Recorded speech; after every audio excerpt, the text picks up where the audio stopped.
3, 2, 1. Olá! Tá começando mais um episódio do Pode Que Pode. Esse podcast que a gente fica aqui, ó, falando tudo que a gente quer sobre Tudo o que a gente quer, a gente tá na nossa cama, que é o lugar mais íntimo possível nosso, então assim. É pra gente lavar roupa suja também e vocês meterem a colher, por isso que a gente fica aqui com a nossa colherzinha. Briga de marido e mulher, né? Vocês metem a colher, porque vocês podem, vocês deixam. Mentira! Nem tanto assim, tá? Pode comentar, vocês podem comentar. A gente fez uma viagem pro Japão recentemente, que eu ainda não me recuperei dela ainda, tá? Nem eu, meu joelho tá... Eu não falei nesse sentido. Ela não se recuperou em outros sentidos, o meu é o meu joelho. A gente vai explicar ao decorrer do podcast o porquê do meu joelho, né? A gente vai contar tudo pra vocês aqui. Eu acho que a gente pode começar, meu amor, Ah. pelo voo. Não, assim, é um voo muito cansativo. É um voo de 30 horas, não tem voo direto. Então, assim, ainda assim, a gente conseguiu encontrar um voo mais rápido e mais confortável. Nós somos com uma companhia muito boa, com uma escala única em Doha de 3 horas. Então, assim, mesmo com tudo isso, ainda foi um voo de 28, 29 horas. Uhum. Então, realmente, é um voo cansativo. Você tem que estar preparado até pro voo, na verdade. Mas depois que nós chegamos também, aí já... Qual que é a sua experiência em relação ao voo, amor? Ó, eu acho que no voo, o voo de ida foi mais tranquilo no sentido da gente estar descansado. E também porque eu dormi uma parte muito grande do voo, assim. Muito grande. É que você dorme, o voo é tão longo que você dorme, acorda, dorme, você tá lá ainda, né? Sim, mas porque a gente fez os dois voos, né? Mas no primeiro voo, que tem escala, né? Mas o primeiro voo, eu dormi assim, quase que inteiro, né? 14 horas aqui em Doha, ela dormiu. Eu dormi, não dormi 14 horas, mas eu dormi tipo umas 9 horas do voo. Eu dormi bem como se eu estivesse dormindo à noite, porque o voo era de noite também, né? A saída do Brasil foi à noite. O voo era de noite. Eu acordava pra comer e depois dormia de novo. Ela fazia assim, aí no banheiro voltava e dormia. Mas eu nem fui no banheiro, lembra que a senhorinha do lado ficou... Eu acho que você foi uma vez. Eu fui uma vez. É. Eu fui, a gente jantou, aí eu fui no banheiro, depois eu dormi. Aí quando eu acordei, eu fui de novo. Aí eu dormi bastante. Sim, Mas sim. eu dormi bastante. E aí a senhora do lado, que ficou batendo mó papo com o Paulo, inclusive, ela ficou, nossa, ela não levantou pra ir no banheiro. Não, parecia que ela tinha morrido, né? Eu ia chegar morta lá em Doha. Ela falou, ela tá bem, toca nela aí, vê se ela tá respirando. Não, eu tava dormindo como se eu estivesse dormindo de noite mesmo, assim. Foi isso. É, o primeiro voo, né? O segundo já foi um pouco mais complicado. O segundo já foi mais chatinho, porque como eu tinha dormido bem, aí eu não consegui, tipo, super dormir no voo. Aí eu fiquei tentando fazer coisas assim pra me distrair um pouquinho mais. Aí... Eu acho que foi um pouco o contrário do meu. No primeiro, pra Doha, eu não dormi tão bem. Fiquei mais acordado. O segundo, pro Japão direto, eu consegui dormir melhor. Que aí a gente fala um Japão direto, mas é 10 horas de Doha até o Japão. Então assim, é outro voo longo pra caramba. É, voo longo. Nesse eu já não consegui dormir muito. Eu assisti tipo uns 3 filmes. Uns 3, 4 filmes nesse período, assim. Mas o de ida até foi mais tranquilo, assim, bem entre aspas, mas foi mais tranquilo porque, né, a gente tava descansado ainda. Exato. Estamos indo viajar. O voo de volta foi mais chatinho. Tanto porque a gente pegou um lugar que ficava no meio, né? Não era... Os outros dois a gente ficava na janela e tal. Esse da volta a gente ficou no meio. E tinha muita gente fedida. Tem que comentar. Não, assim, o voo Principalmente na segunda etapa, assim, eu tenho um problema com cheiro, gente. Aí tinha muita gente fedida, aí eu tava um pouco agoniada, confesso. Até comigo, sabe? Eu tava me sentindo... Por mais que eu fico tentando no voo, a gente levou escova de dente, levou o desodorante pequenininho. Sim. Que a gente pode levar, né? Que é até 100 ml, é um pequenininho que a gente tem. Levamos, eu escovei o dente durante o voo, eu passei desodorante, mas mesmo assim você fica com essa sensação de que você tá fedendo. Tá todo mundo fedendo, então parece que tá todo mundo fedendo. Exato, exato. Não, e assim, a gente ficou no corredor, né? Ficou nas poltronas no meio e a Grazi ficou um pouco mais na lateral, perto do corredor. E aí, do nosso lado tinha... Sempre tem, né? Em voos longos acho que piora um pouco, que é aquelas famílias com muita criança. E do lado da Grazi tinha uma com 2 crianças. Tinha. Isso não... Assim... Na volta, né? Isso não me incomoda ao ponto de, nossa, a criança está chorando. Óbvio que você não consegue dormir e tudo mais, mas eu entendo, né? Tem 2 crianças num voo de 10 horas, isso aí eu entendo. Mas eu não consegui dormir muito, por quê? Porque... criança, né? Eles ficavam abrindo janela. Nossa. Aí do nada eu tava dormindo, aí vinha uma luz muito clara no meu rosto e tudo mais. Aí esse voo não foi tão tranquilo quanto o da ida, porque nesse realmente... E convenhamos, a gente já tava bem cansado. Sim, porque nós ficamos 14 dias no geral no Japão. E foram 14 dias intensos de todos os dias passear, fazer passeios e fazer compras e tudo mais, com muita caminhada. utilização muito de metrô, por exemplo. Então na volta a gente já estava destruído. O voo da volta realmente foi bem mais puxado, assim, fisicamente. Na volta eu não consegui dormir tanto, então eu assisti uns 7 filmes grandes. Eu assisti algumas coisas. Foi um voo que eu, tipo, fiquei muito vira pra um lado, vira pro outro, não encontra posição. Agora, e a sua impressão quando nós chegamos no Japão? Como foi pra você? Meu, o negócio de você chegar no Japão é muito louco, porque parece que você realmente foi teletransportado pra um outro lugar, porque é muito diferente daqui. É muito diferente daqui de outro que a gente já tinha ido, por exemplo, a gente foi pra Punta Cana já, e a gente foi pros Estados Unidos e pro Chile. Mas são lugares que... são parecidos com a nossa cultura. Tecnicamente. Não é que são parecidos, mas talvez a gente já esteja mais familiarizado. A gente tá mais familiarizado com coisas dos Estados Unidos porque a gente consome muito. O Japão, por mais que eu consumo também, mas é muito doido, é muito difícil de explicar isso. Mas você parece realmente que você foi teletransportado porque as pessoas são diferentes, o lugar é diferente, é tudo muito diferente, né? Por exemplo, Punta Cana a gente ficou em resort. Então a gente viveu o resort, diferente dos Estados Unidos. A gente passeou, tudo mais. Agora, realmente, o Japão é totalmente diferente de tudo que a gente já viveu. Quando a gente tava no voo indo para o Japão, né? Quando a gente pegou o segundo voo, já tinha uma pessoa lá dentro falando em japonês, né? Aí eu já deu aquela coisinha no meu coração, porque pra quem não sabe, o sonho de ir para o Japão era meu. Então já deu aquele negocinho no coração. E quando a gente chegou no Japão, no aeroporto de Narita, a gente já dá de cara com um painel imenso, assim, pintado de Pokémon, e ainda tinha uns telões, né? Mostrando Pikachu, enfim. O aeroporto é temático. O aeroporto que a gente chegou já era todo temático. Contanto que a gente já tirou foto ali, já começou a tirar foto ali, né? O aeroporto deles é muito bonito. Um outro ponto, o frio.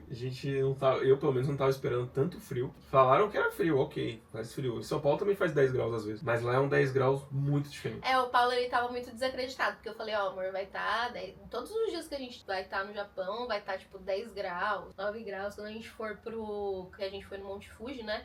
Aí a temperatura tava mais baixa ainda.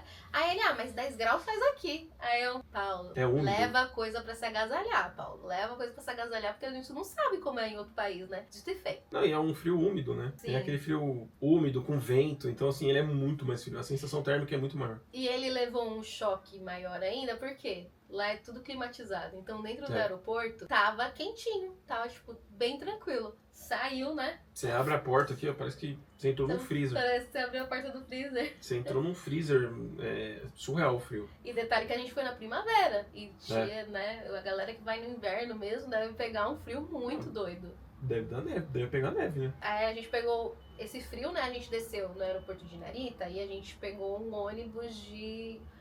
Acho que deu uma horinha, né? Até o... Por aí, uns 40 minutos. A gente descobriu qual era o ônibus primeiro, né? Porque lá também, né? Por mais que o pessoal... Uma coisa que eu tinha procurado algumas coisas e falavam que eles não falam inglês, é um pouco diferente. Quando você tá lá, eles podem não falar 100% aquele inglês britânico ou americano, mas eles se esforçam muito pra se comunicar com você. Por ser um país turístico, né? Ai, gente, outra coisa...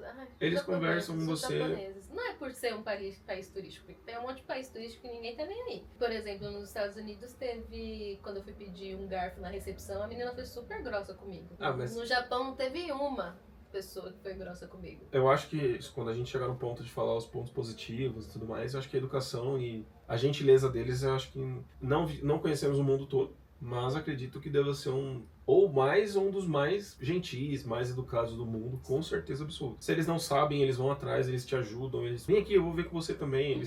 Eles abrem, gente. Quando a gente tá perdido nos lugares, eles abrem o Google Maps pra tentar ajudar a gente. Ele abre o celular na mão assim e fica tentando. Fica abrindo assim. Não, peraí, deixa eu ver. Pelo menos ele vai te falar, ó, vai ali à direita e pede informação. Eles são bem... Nesse caso, eles são bem gentis. Então chegamos, compramos os tickets direto no aeroporto já compramos o ticket do ônibus, que sai do lado. Pontualidade absurda. Um outro ponto, assim, se ele falou que vai sair 1h06, o ônibus sai 1h06. Sim. É incrível, assim, ele realmente sai 1h06, não é 1h07 nem 1h05, é 1h06 exatamente. Então esses foram os primeiros bugs aí do Japão. Então quando a gente foi indo no caminho também, a gente já começou a ver várias coisinhas. O Japão é muito temático de tudo. E foi uma coisa que eu até comentei, todo mundo, quando pergunta pra mim sobre o Japão, é que eles são muito fãs, assim, eles são fãs, assim, muito mesmo.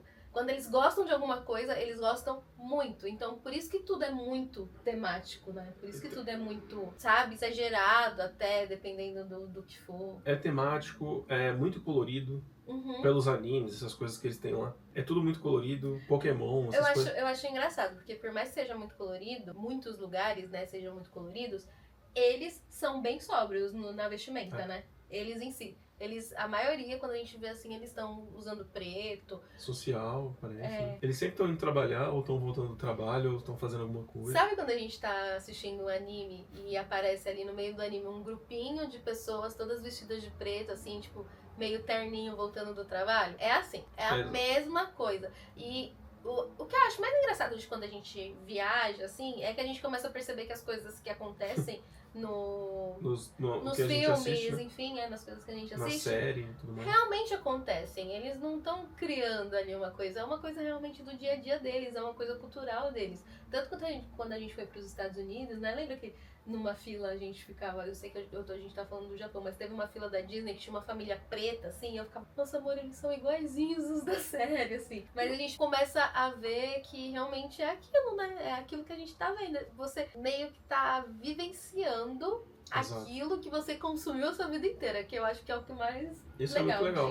De viajar, né? Você falou dos Estados Unidos, né? Nos Estados Unidos aconteceu também, e no Japão a Grazi quis ver. Você liga a TV, eles estão fazendo propaganda de produtos, né? Uhum. Vendendo aqueles produtos, parece aquelas coisas que passavam aqui no Brasil antigamente. Eles vendendo aquela coisa muito colorida, muito pulsante, assim. Muito, tipo, chamativo, um negócio amarelão, assim, na tela. Né? Eles fazem aqueles... Eu não vou lembrar exatamente. A galera comentando uma coisa que tá acontecendo. Eles ficam...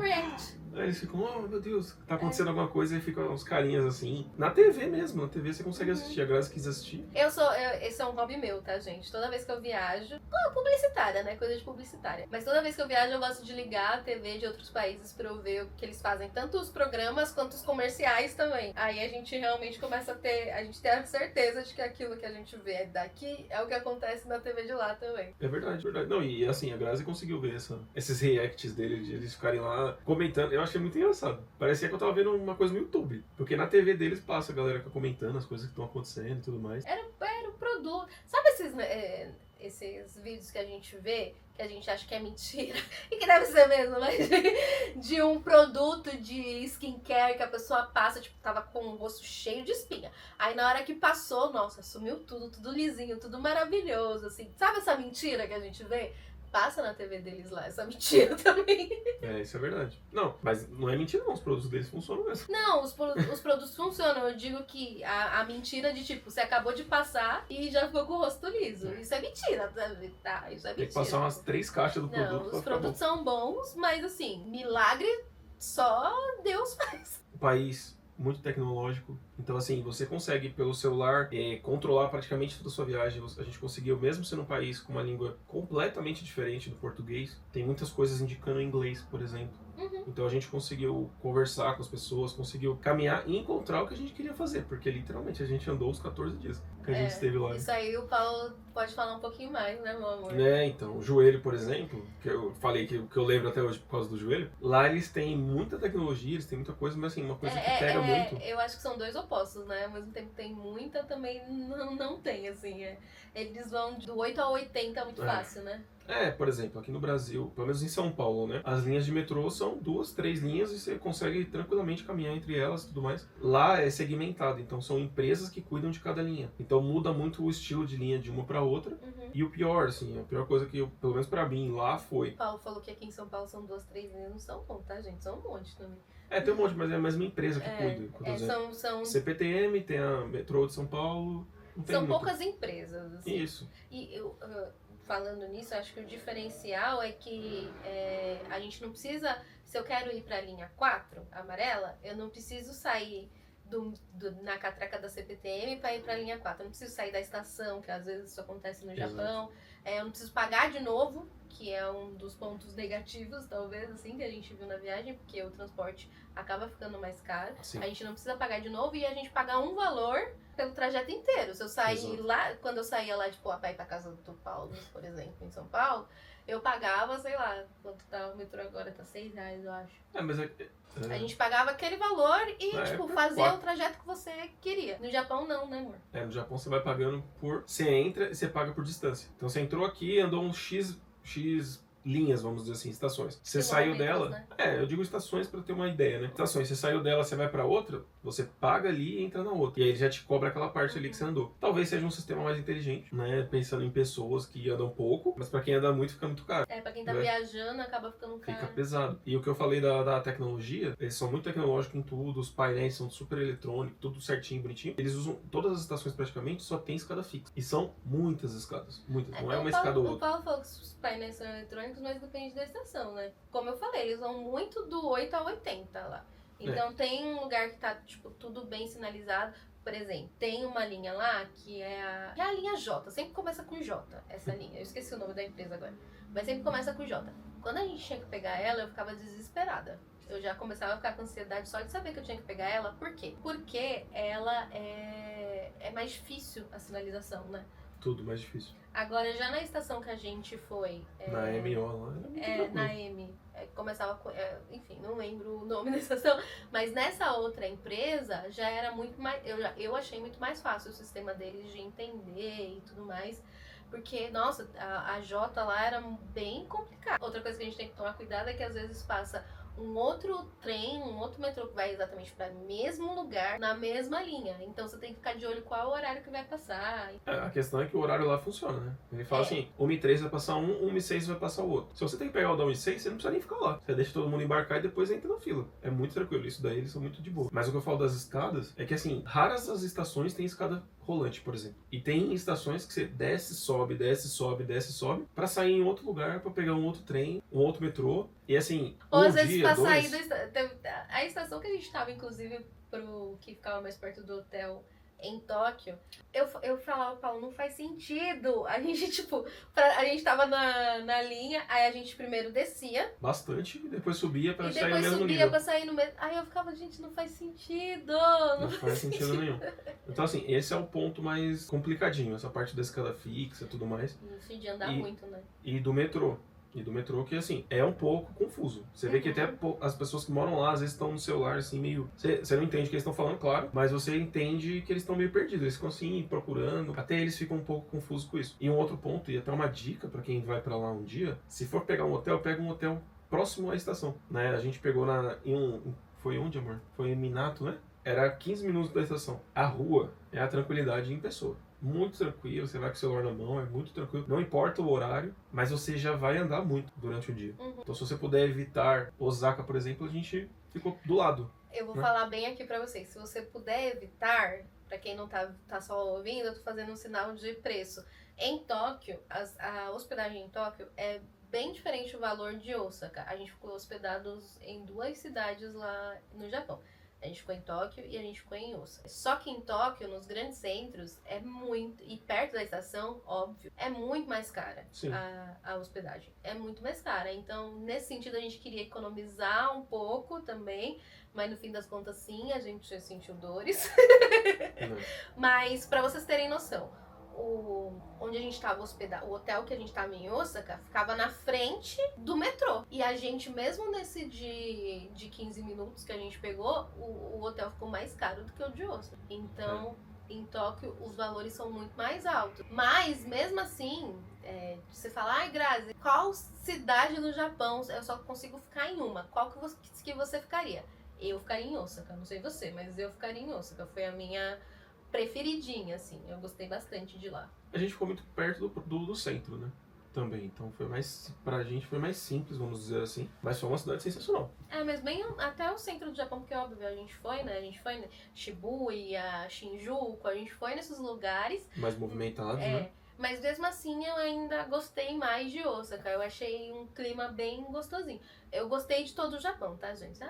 Mas a cidade que eu mais gostei foi Osaka. Contanto que hoje eu acho que eu pegaria pelo menos um diazinho a mais lá pra, tipo, passar um dia a mais na cidade, conhecer um pouquinho mais, assim. Porque mesmo a gente tendo ficado em Osaka, acho que 4 dias, mas a gente foi fazer passeio. Então a gente foi pra Nara, a gente foi pra Kyoto e teve um dia que a gente foi pra Universal e depois no outro dia a gente já voltou, entende? Sim.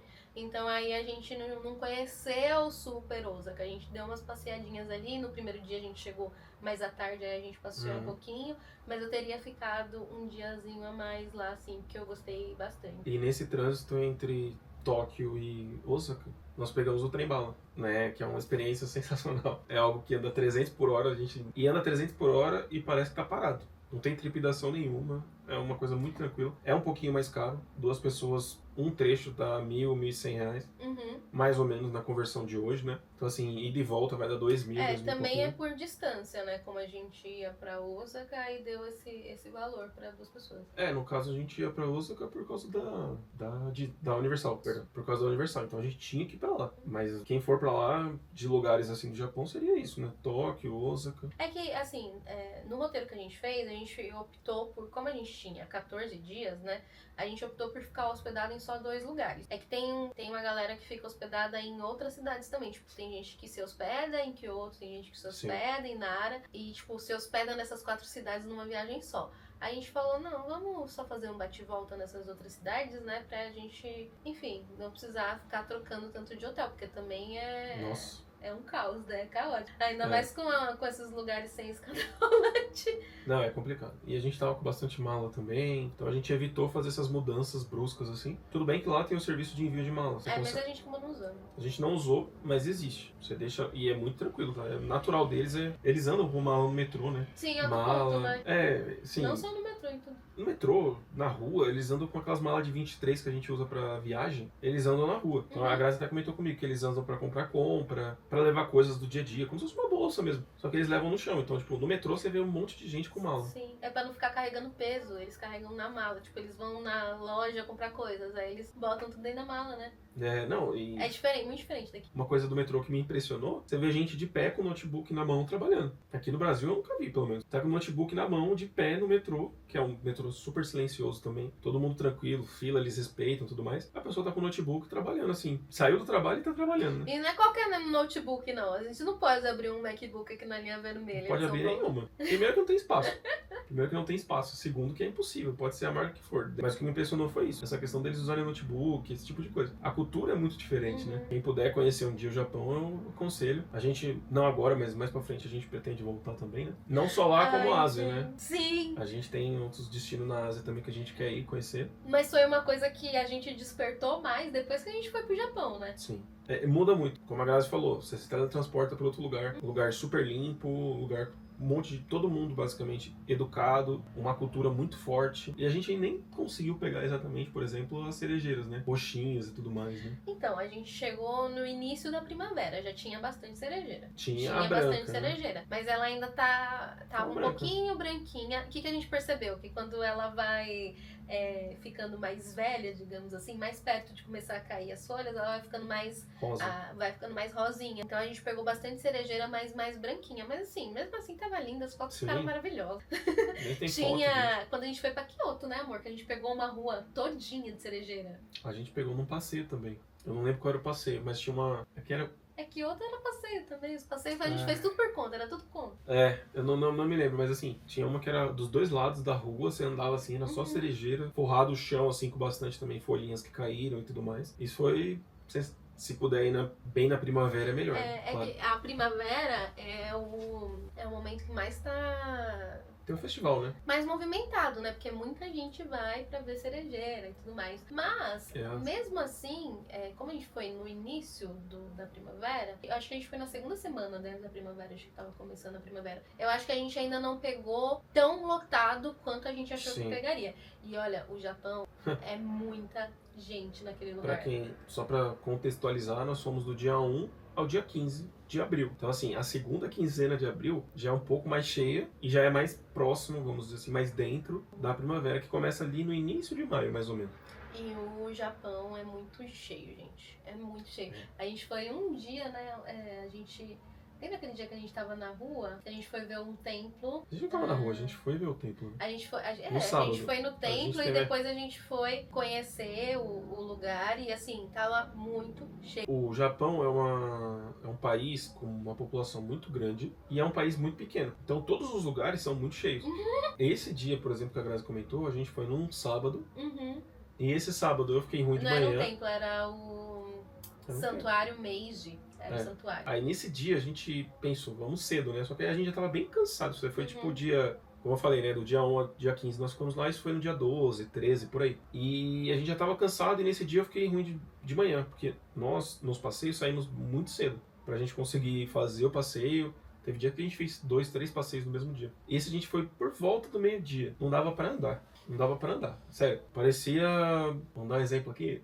25 no dia 24 de manhã. Isso. 25 próximo ao Natal. Era dia o que tava. 23 à tarde, 24 de manhã. Você não anda. Literalmente você não anda. Você vai assim, ó. E é muito turista, mas você vê também que é muita gente local. Tanto nos pontos turísticos quanto nos parques. Que é Nossa. outro ponto que a gente precisa chegar. Assim, eles, como eu falei, eles são muito fãs. Eles vivem aqui. Eles são muito fãs. Ou seja, a gente teve que chegar, a gente teve que incorporar a pontualidade do japonês lá nos parques pra gente conseguir pegar os brinquedos que a gente queria ver, pra gente conseguir certinho. O primeiro que nós fomos foi a Universal. Ela tá falando de pontualidade, tá, pessoal? Só pra vocês entenderem. O parque abre às 8, 9 horas. A pontualidade... A galera chega às 5h30, tá? A pessoa que tá no portão, ela chegou às 5h30 da manhã. Sim. Assim, a gente chegava às 6h30, que o parque abria às 8, 9, e a gente já era o 20º da fila. Sim. Não é que a gente tava lá na frente, a gente tava no 20º da fila, de várias filas. Tinha 20 filas e a gente era o 20º, sabe? Sim. Lá eles são, nesse negócio assim de parque, eles são bem doidos. Na Universal até que a gente não era o 20º, a gente devia ser mais ou menos o 10º. décimo ali. A gente chegou, acho que era mais 6h30, se eu não me engano. Um frio. Sim, tava frio. É aberto, pessoal. É igual em Orlando, né? Quem conhece Orlando sabe mais ou menos como que é. Ele é todo aberto, só que lá é um frio. Um frio. É frio. Aí a gente chegou... 6h30. Essas 6h30, a gente ficou lá esperando. Nesse dia, que é muito louco, porque no anúncio do parque fala que ele abre às 8 ou às 9, alguma coisa assim. Mas a Universal abre mais cedo. De verdade, o horário oficial no site é às 8 horas. Mas a Universal abre às 7h30. Abriu 7h30, não foi? Eu não lembro exatamente a hora que abriu, mas ele abriu tipo 30, 40 minutos antes do que estava previsto. Sim. Aí abriu, gente. Na hora que abre a porteira daquele lugar, é todo mundo correndo mesmo. Quando eu falo correndo, é correndo mesmo, contanto que os staffs, eles correndo ficam... de doido mesmo. Eles ficam com uma plaquinha assim, não corra. Aí quando a gente chega perto do staff, a gente anda um pouquinho, depois a gente volta a correr. Porque é todo mundo correndo pra área do Mario, da área da Nintendo. A área da Nintendo. Que tinha, antigamente só tinha lá, agora vai ter no Epic também. Já tem, eu acho, né? Já tem. No Epic em Orlando, mas só tinha lá. Antigamente. Então, assim, é uma correria mesmo. Sim. É uma multidão correndo na mesma direção. Todo mundo querendo chegar primeiro na montanha do Donkey Kong. Donkey Kong. Não é nem só exatamente a montanha, mas é porque... essa montanha russa, mas é porque essa área, ela é controlada. Ela é controlada, então você, tipo, ou você entra, é a primeira turma a entrar, quando você entra nessa correria, ou você tem que dar sorte no aplicativo de conseguir... horário pra entrar. E a gente não queria, tipo, só depender da sorte. Então a gente tentou depender da nossa pontualidade. Então a gente chegou mais cedinho e a gente correu, gente. A gente se separou, falou, meu, corre lá, te O Paulo conseguiu correr mais do que eu. Eu falei, amor, vai! Entra na fila, eu te encontro. É bem isso. Mas aí a gente conseguiu. A gente foi na montanha do Donkey Kong rápido. A gente foi bem rápido. Aí a gente saiu do brinquedo. Quando a gente saiu, quando a gente olhou a fila, tinha uns 4 quilômetros de fila. Já tava 100 minutos pra entrar de novo no brinquedo. Foi a nossa missão, né? Eu já fui com foco. Eu falei, todas as vezes eu vou assim nos parques. Eu já entrei no mapa, porque a gente consegue ver no aplicativo o mapa, onde ficam os brinquedos e tudo mais. Aí eu já falei, amor, a gente tem que vir nesta direção aqui, a gente tem que ir no brinquedo do Donkey Kong. Aí a gente na montanha-russa, né? Porque ela é nova lá também, então todo mundo quer ir nessa montanha-russa. A gente saiu correndo e a gente foi nela, a gente ficou tipo uns 15 minutinhos na fila, né? Ou isso ou menos, foi muito rápido. Foi muito rapidinho, a gente conseguiu ir no brinquedo, mas também quando a gente saiu a gente queria tentar ir de novo, mas já tava 100 minutos de novo. Se você deixar, você fica tipo o dia inteiro nessa área, né? Os brinquedos bons lá, vamos dizer, tem uns brinquedos legais, né? E eu acho que acima dos brinquedos, pra quem gosta de Nintendo, quem jogou Nintendo quando era pequeno e tudo mais, traz essa nostalgia porque a área inteira é de Nintendo mesmo. Aquelas moedinhas do Mario girando. Gente, parece que você entrou dentro do jogo. É muito doido. E é doido mesmo, porque você vem correndo, que nem um doido, você vem correndo, aí tem um túnel. Aí você passa no túnel, quando você passa nesse túnel, puf, tudo vira Nintendo, assim, parece que você entrou realmente no jogo do Mario, sabe?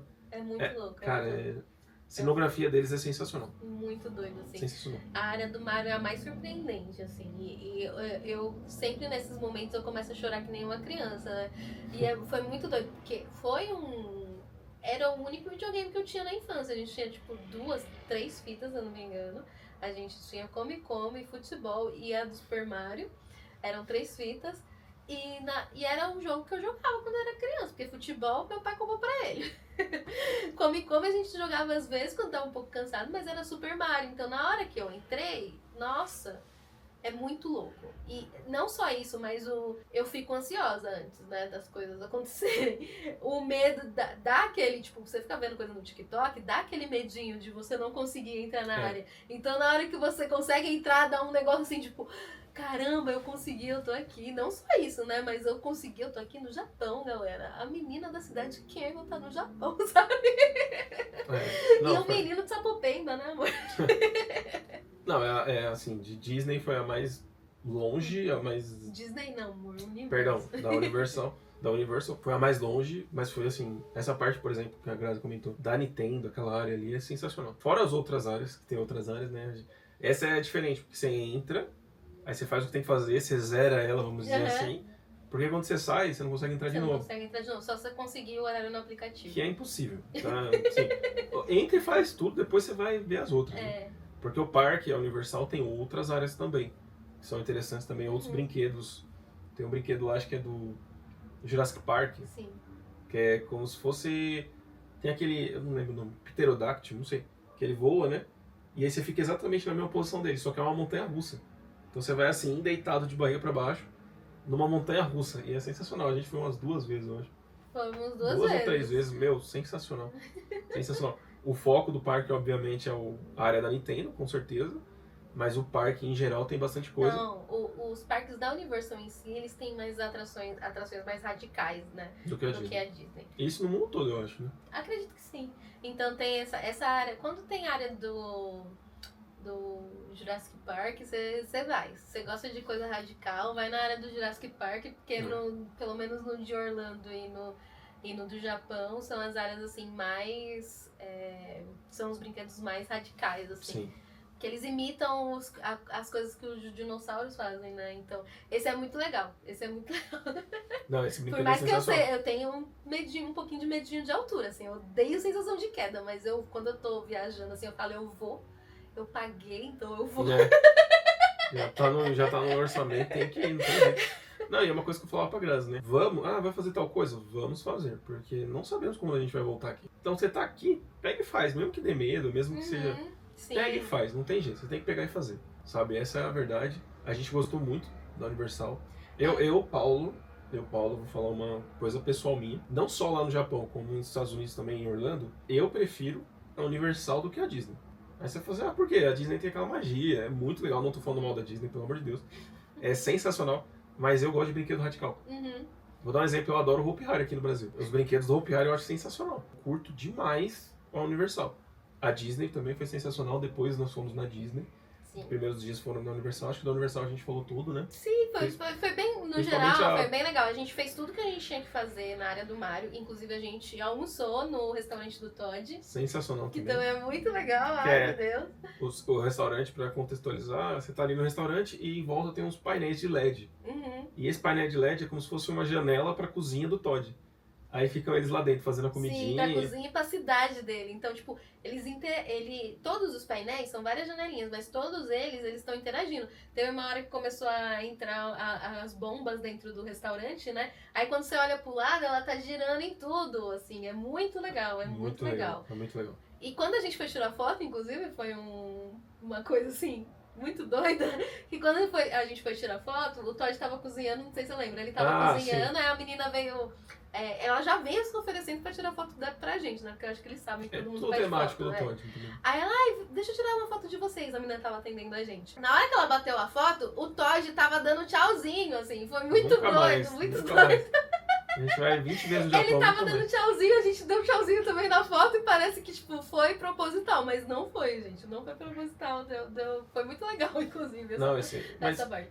Mas é o que eu falei, né? Você tá lá, vai no restaurante. Você tá lá, vai... quero ir no brinquedo X. Vai. Porque é uma oportunidade única, coisas que você traz depois na memória, né? Esse restaurante do Todd, por exemplo, eu achei ele sensacional. Sim. A gente pediu uns caldinhos, os caldinhos vinham com o chapéuzinho do Todd, a tampinha do caldo. Era o cogumelo, né? Era como o cogumelo, aí você tirava a cabecinha do cogumelo e era um bolzinho, né? O bol você não podia levar, infelizmente. Era um bol proibido de levar. Mas era bem legal, foi muito legal. Aí a gente também tomou o sorvete do Donkey Kong, que inclusive lá no Japão é mais barato, então a gente pegou esse sorvete e também pegou a caneca que vem junto, que é o souvenir, né? Dá pra você escolher pegar com ou sem. Aí a gente aproveitou porque no Japão era mais barato, aí a gente já comprou. Já tem, né? Agora a gente já tem, não precisa mais comprar em Orlando. Mas a gente foi um parque muito legal, assim, foi realmente muito legal. E ele é menorzinho, né? Ele é menorzinho do que... Olha, os três, né? A Universal, a Disney, a Disney Sea. É que a Disney Sea não tem outros lugares. A gente pode falar de Disney agora, inclusive. Né? Eu acho que mais o foco da Disney, como a gente já foi pra Disney de Orlando e a Universal de Orlando, a gente sabe que é bem menor. Quem conhece a Universal, por exemplo, são 2 parques dentro de um só. O do Japão, a Universal do Japão na minha percepção, é metade da de Orlando. E outra que a gente consegue ver a rua de lá, né? Lá em Orlando a gente não consegue porque é meio um terreno todo feito pra Universal. Então, tipo, se você... Mesmo que você esteja alto no brinquedo, você não consegue ver o entorno da cidade. Você vê parque, você vê vegetação, enfim. Mas nos parques, na Universal, né, em si, a gente conseguia ver, tipo, um posto de gasolina ali, uns negocinhos assim. Que é diferente dos parques de Orlando, que você meio que tá ali num mundo mesmo. Que é um baita parque, né? Então tem como você ver, mesmo que você olhe no horizonte, ainda tá no parque. Na Disney, a gente foi em 2 lá no Japão, que tem 2 lá, que é a Disneyland, que é muito parecida com o Magic Kingdom nos Estados Unidos, assim, a proposta é parecida. Castelo, esse tipo de coisa. E a gente foi na Disney Sea, que é só tem lá. Única no mundo, só existe no Japão. Então, óbvio que a gente precisava ir nessa também. Mas primeiro a gente começou na Disneyland e já tem um diferencial, é o que a gente pega o metrô, né? Tem um metrô, que é todo personalizado. Diferente de Orlando, por exemplo.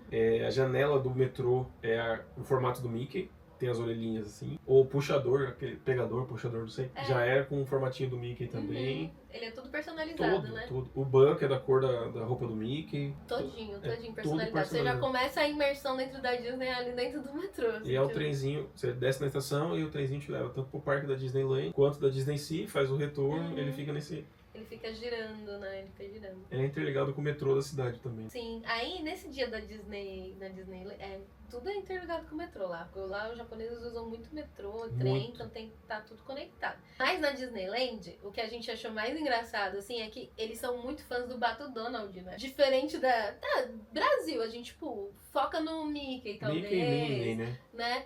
Mas lá, eles são muito fãs do Pato Donald. Tanto que tava tendo até um evento só do Pato Donald.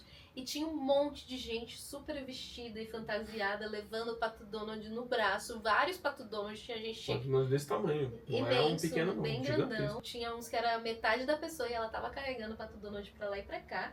E o pessoal ficava sentado também esperando a parada, né, amor? O problema é que a pessoa chegava 7 horas no parque e colocava um tapetinho no chão, na rua, e ficava esperando a parada que era 3 horas da tarde. Sim. A pessoa às 7 horas da manhã já tava se posicionando pra pegar uma parada que é 3 horas da tarde. Isso é coisa... E você vê que a pessoa, tipo, foi lá só pra ver o desfile mesmo, nem quer ir nos brinquedos, nada, ela quer ver o desfile, né? Assim, o preço dos ingressos pra lá é muito mais barato, por exemplo, do que nos Estados Unidos. Muito. Então quem mora ali do lado do parque, ou pelo menos perto do metrô, eu acho que é uma coisa do dia a dia. Como a gente, por exemplo, vamos domingo no Hopi Hari? Vamos. Aí a pessoa pega e vai no Hopi Hari. E como é baratinho, vamos dizer assim, pra eles, na moeda deles lá, eu acho que deve ser isso. A pessoa, vamos ver a parada lá? Vamos. Pegar dia pra ir ver a parada só. E acho que deve ser isso. Diferente da gente que vai no Japão, quer conhecer todo o parque, cada detalhe, todos os... E o Paulo falou do preço, esse é um ponto bem diferente, inclusive, porque lá no Japão, na Disney do Japão, os preços de tudo é muito mais barato que nos de Orlando. É praticamente metade do preço e olha lá. Tanto alimentação quanto souvenirs também, contanto que eu já aproveitei, eu peguei um chapéuzinho, uma orelhinha lá. Então é muito mais, assim, diferente o preço, tanto de comida, dos lanches, quanto dos souvenirs também. Eu acho que a gente gastou, vou falar por cima, mas eu acho que a gente gastou uns R$2.000 pra fazer os 2 parques. 2 pessoas. A gente tava vendo um parque separado em Orlando, agora que a gente tava procurando o app, pra 2 pessoas um dia, tava dando 2.000. 2.000 e pouco ainda. Então, assim, é bem mais... E não estamos falando de moeda, né? Porque é óbvio, né? O real é muito mais desvalorizado em relação ao dólar do que em relação ao iene. São os locais que vivem naquele lugar, assim. A gente vê muito pouco estrangeiro, né? Engraçado, né? Você tocou nesse ponto. Por mais que o dólar esteja super valorizado, quando a gente estava em Orlando, você via muitos brasileiros. Nossa, demais. Uma infinidade de brasileiros. Lá a gente ficou 15 dias, a gente viu 2 pessoas. E no parque, português. Assim, a gente não viu ninguém. Claro, a gente também não ficou andando, procurando pessoas brasileiras, claro. Né? Nos Estados Unidos você não procura. Você escuta. Você tá na fila, as pessoas estão conversando em português do seu lado. No Japão, zero. Sim, é japonês puro. Lá tem muito japonês, né, óbvio. Muito europeu. Você vê muita gente falando francês, né? Falando inglês, aquele inglês britânico. Eu não vi muito assim, não, gente. O Paulo tá falando muito, eu não vi, tipo, muito. Nossa, quanto turista aqui. Não tava cheio. Não tava cheio de franceses, por exemplo. O que a gente viu muito foi indiano. Indiano tinha bastante. Acho que russo também tinha uma galera. Indiano tinha bastante, principalmente quando a gente ia nos templos, porque, né, a Índia é budista, então a grande parte da Índia é budista, né? Então a gente viu muito indiano, principalmente quando a gente ia nos templos. Mas o Paulo tá falando muito, assim, mas eu não vi muito, não, gente. É que muito em relação ao brasileiro, eu tô dizendo. É, porque quando a gente vai em outros países, a gente vê muito mais. Sim. Não, brasileiro tinha pouquíssimos. A gente viu 2 ou 3 nos 15 dias, não foi nem no parque. Nos 15 dias que nós tivemos, nós vimos 3, mais ou menos. O outro parque, terminando a Disney, né? Não, mas uma coisa que teve legal na Disney também, que tem, pelo que eu percebi, nem é muita gente que sabe, e lá tinha no próprio aplicativo um Express de graça, que era o Express 40 anos da Disney. Então a gente conseguiu usar muito esse Express, né? Saía de um brinquedo e já puxava. A gente conseguiu usar muito isso, gente. Então isso é bem legal, assim, que a gente conseguiu usar ele e funciona muito bem no aplicativo de você entrar ali na filinha. Você precisa usar outro, você precisa usar o que você tem, né, pra depois pegar outro. Mas a gente conseguiu ir em muito brinquedo assim, então isso foi bem legal. E na Disney Sea... Mas só complementando, da Disney de lá, a Disneyland, tem brinquedos lá que só tem lá, como a Enrolados, não é? Não é brinquedo que só tem lá. É uma atração. É a área, né? A área que só... Mas não foi na Disneyland, não. Foi na Disney Sea. Foi na Sea? Foi. Na Disney Sea... Tô com a memória boa, né? É que a Disney Sea é maior que a Disneyland, né? Mas a Disney Sea, ela tem áreas que só tem lá. A Disney Sea em si, ela já é muito diferente, assim. É uma experiência muito diferente. Tem muitas áreas lá que não tem em outros parques, como por exemplo a área do Aladdin, que é um dos meus filmes preferidos. E na hora que eu cheguei naquele lugar, eu fiquei, gente, que lindo! É uma área gigantesca. E é bem bonito, é bem bonito. E tem algumas áreas que só tem ali. Mas os brinquedos em si, eu achei que são muito parecidos, assim, com os dos outros parques. São brinquedos mais simples, né? Simples no sentido de não ser tão radical. Tem carrossel, tem uns brinquedos assim. Os brinquedinhos assim que a gente... É mais infantil. Sabe aquela montanha encantada que geralmente tem nos parques? É tipo isso, os brinquedos assim, só que tipo, cada um era da Branca de Neve, outro era do Pinóquio, mas é contando uma historinha ali. Assim, eu gosto. Mas eles não são radicais, assim, né? Ele é um brinquedinho, eles não são radicais. Na Disney se tinha mais montanha-russa, essas coisas. Sim. Mas não tinha, tipo, tinha Indiana Jones, que era legalzinho e tal. Mas não tem nada assim, nossa, que frio na minha barriga. Não tem. É como eu falei, né? Ele é mais uma atração, aquela historinha, Enrolados, por exemplo. Ou aquele outro que a gente viu, a Bela e a Fera. Também. Mas o da Bela e a Fera... o da Bela e a Fera é o que só tem lá. Aí, tá vendo? Da Bela e a Fera só tem lá. E é lindo. É muito bonito, assim. No vídeo, a gente gravou, né? Uhum. No vídeo não dá pra ver. exatamente do jeito que é. A olho nu, assim, é muito bom. Eu nem sou tão fã, mas assim, é sensacional. Esse, inclusive, esse é na Disneyland. Esse você tem que chegar e direto falar, porque também a fila é enorme. Correndo. Mais um parque que você tem que sair correndo. Mais um parque. Na Disney Sea, quando a gente chegou, a gente queria muito. Vai todo mundo correndo pra essa área de enrolados, que também tem Peter Pan, que também tem Frozen.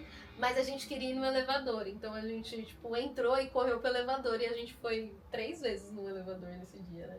Na torre. Tem essa torre nos Estados Unidos também.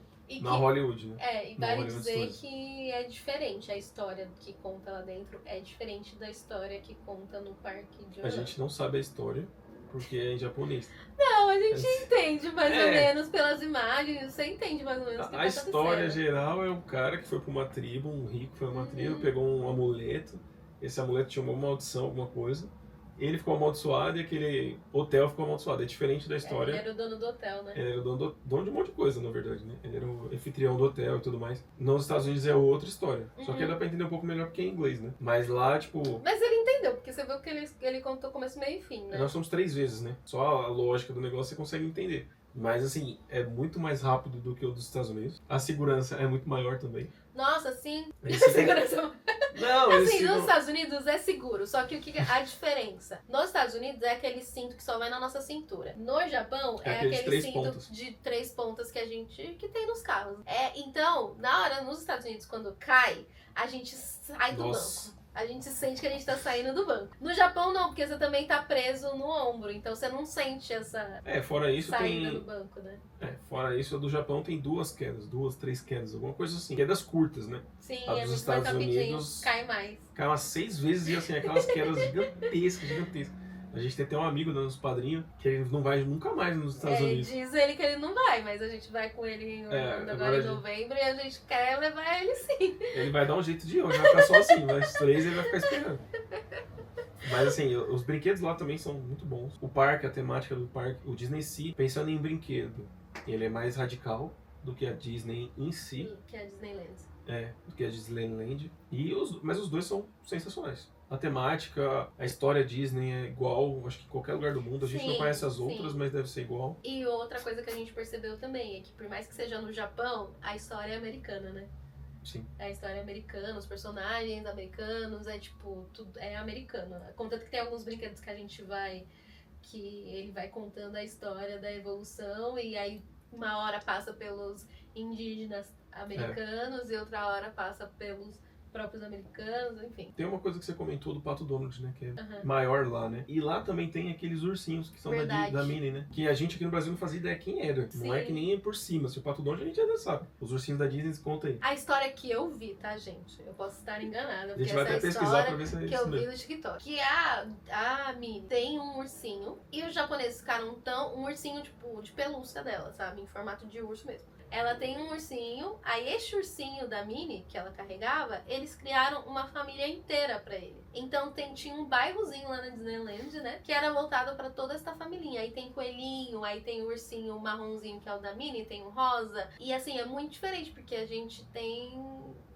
a gente gosta de outros, né? A gente não sabe nem quem era, na verdade. A gente não sabia quem era. É tão grande lá isso, que tem um trem, né, esse trem que vai até a Disney lá e volta, personalizado com esses ursinhos. Exato, aí na hora que ele passa o pessoal fica tipo... Não tem da Minnie, não tem do Mickey. O Mickey é assim, personalizado da Disney e tudo mais, mas esse é por fora. Por fora. Você vê ele passando no trilho e é aqueles ursinhos que a gente não faz ideia. E o pessoal fica assim, tirando foto, fala, nossa, a gente não sabe quem é. É muito engraçado mesmo, porque a gente percebe, né, que tem... pra cada país, a gente percebeu muito isso no Japão, pra cada país tem um personagem ali que ele fica mais famoso, então a Disney, ou o comércio em si, ele acaba, o comércio não, a empresa, né, acaba investindo mais naquele determinado personagem naquele país, isso deve acontecer em muitas coisas, né. A gente conhece a Disney de 2 países até agora, né? A gente conhece a de Orlando, né, nos Estados Unidos, e conhece a do Japão. A gente pretende conhecer da China, de Paris. Já resumindo aqui pra vocês, O sonho virou conhecer todas as Disneys do mundo e eles acabaram de anunciar uma que vai ser nos Emirados Árabes agora. Não vai vencer nunca, porque quando a gente... ele vai inaugurar acho que 2030 ou 31 dos Emirados Árabes, que essa é uma ilha. Quando inaugurar lá já vai ter outro. Já vão ter inventado um na Itália. Demoraram bastante pra fazer. Mas enfim, agora a gente quer ir na China, que na China tem em duas cidades. Xangai e Hong Kong. E a gente quer ir no de Paris e nos Estados Unidos faltar da Califórnia. o da Califórnia. Que é o primeiro parque mesmo da Disney. É o primeiro? É o primeiro. Falamos tudo de Japão, amor? E o Uber é caríssimo, né? Ai, é verdade, o Uber é muito caro. Você anda 5... Tudo bem, que você pega um Uber, vem um Tesla, vem um carro mais top do mundo que tem no Brasil, chega num Uber lá, né? Mas resumidamente, não dá pra fazer as coisas de Uber lá. A gente pegou o Uber uma vez, pra um trajeto de acho que 6 minutos. Nem era isso e a gente pagou R$40. Veio um Tesla, né, como eu falei, com teto de vidro. A gente olhou pra voltar, né, pro aeroporto de Uber, porque a gente tava com as malas, a gente considerou, né? Aí eu fui olhar, tava mais de R$1.000. Eu falei... Não. E dá pra andar de mala lá dentro do metrô, como a gente comentou. Sim. Então a gente voltou, foi mais puxado. Né? Então, foi cansativo porque a viagem em si é cansativa. A gente andou 20 km em média por dia. Então, quando chegou nos últimos dias, a gente já tava com a perna cansadíssima. Perna, o corpo em si. Daria pra morar no Japão. Se não fosse o fuso horário. Acho que um ponto muito importante que a gente tava esquecendo de falar aqui é a segurança, né? Nossa. A sensação de segurança lá é surreal. Surreal. É coisa de você andar 10 horas da noite com o celular na mão num beco, né? Vamos dizer assim, um beco. Passar a pessoa do seu lado assim, você se sente seguro. Não é só o lugar ser seguro. É você se sentir seguro. Você tá com o celular... Aqui no Brasil você não faz isso. Você tá com o celular aqui e passa alguém... Você... Qualquer horário da... só pra resumir, é um negócio de você dormir no trem com o celular na mão tranquilamente, saber que ninguém vai mexer. Resumindo isso. Nesse sentido, eles são... A cultura deles, a segurança... A sensação de segurança é um negócio sensacional. Daria pra morar, como eu comentei. Mas eu acho que a única parte ruim é o fuso, né? Que é 12 horas de diferença do Brasil. Seria um país que eu moraria. A única coisa é que a gente tem negócio no Brasil, então a gente teve que, né? Rebolar, né? Literalmente. Porque, olha... A gente teve que rebolar enquanto a gente tava por lá. Teve alguns dias que o Paulo dormiu muito tarde, né? Tipo, 4 horas da manhã lá, é 4 horas da tarde aqui. Então aqui tá acontecendo tudo, vamos dizer assim, o mundo tá girando aqui. E lá tá todo mundo dormindo. Então assim, a gente teve dias de dormir 4, 5 horas da manhã pra conseguir atender a demanda daqui das nossas empresas aqui do Brasil. E além dos parques, enfim, tem os templos e santuários, né? Porque a gente também aprendeu essa diferença. Santuário é hinduísta e templo é budista, né? Então a gente foi em santuários e a gente foi em templos também. Mas o que eu mais gostei foi o do Grande Buda, assim. É grande mesmo. Nossa, ele é muito grande. É uma estrutura assim que até eu fiquei impressionado. O Paulo, ele tem uma tara de ficar... Como que a pessoa fez isso? De bronze, porque é um Buda enorme de bronze, né, amor? Quando a gente fala enorme, imagina um Buda de uns 3 ou 4 andares, assim. Quando você olha, ele é muito grande. Ele tem 15 metros de altura. Né? Ele é muito grande. Realmente ele é muito grande. Então assim, e tem ele e tem outros do lado. E os do lado também são gigantes, assim. E é um templo... É um templo? É um templo, não. O dele é um templo sensacional. A gente, assim, a principal lembrancinha que a gente trouxe do Japão, por exemplo, para pessoas próximas a nós, foi de lá, que a gente fez uma moedinha. Sim. Você coloca uma moedinha, aí tem um chaveirinho em volta, e esse chaveirinho você consegue gravar o nome da pessoa. E é lá, você coloca a moedinha, escreve o que você quer ter escrito, ela vai e faz o chaveirinho. É assim, não foi o maior valor que a gente trouxe em lembrancinha, mas é a lembrancinha mais... Não é mais valor de custo, mas é de maior valor de sentimento, né? Sentimental, assim, porque realmente é um templo, tem um amigo nosso padrinho, que ele é budista. Que ele é budista. Então, assim, a gente trouxe a moeda de lá, exatamente, do maior templo do templo Buda. Com o maior Buda, com Buda gigante, assim.